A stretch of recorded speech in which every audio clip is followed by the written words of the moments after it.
एक बार एक आदमी को अपने गार्डन में टहलते हुए किसी टहनी से लटकता हुआ एक तितली का कोकून दिखाई पड़ा। अब हर रोज वो आदमी उसे देखने लगा और एक दिन उसने नोटिस किया कि उस कोकून में एक छोटा सा छेद बन गया है। उस दिन वो वहीं बैठ गया और घंटों उसे देखता रहा।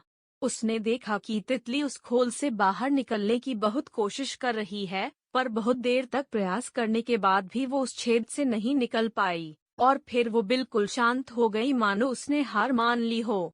इसलिए उस आदमी ने निश्चय किया कि वो उस तितली की मदद करेगा। उसने एक कैंची उठाई और कोकून की ओपनिंग को इतना बड़ा कर दिया कि वो तितली आसानी से बाहर निकल सके। और यही हुआ, तितली बिना किसी और संघर्ष के आसानी से बाहर निकल आई। पर उसका शरीर सूजा हुआ था और पंख सूखे हुए थे। वो आदमी तितली को ये सोचकर देखता रहा कि वो किसी भी वक्त अपने पंख फैला कर उड़ने लगेगी, पर ऐसा कुछ भी नहीं हुआ।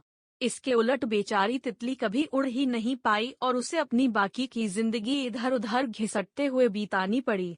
वो आदमी अपनी दया और जल्दबाजी में ये नहीं समझ पाया कि दरअसल कोकून से निकलने की प्रक्रिया को प्रकृति ने इतना कठिन इसलिए बनाया है ताकि ऐसा करने से तितली के शरीर में मौजूद तरल उसके पंखों में पहुंच सके और वो छेद से बाहर निकलते ही उड़ सके।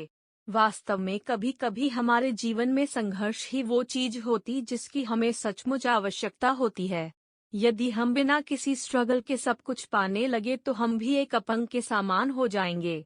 बिना परिश्रम और संघर्ष के हम कभी उतने मजबूत नहीं बन सकते जितना हमारी क्षमता है।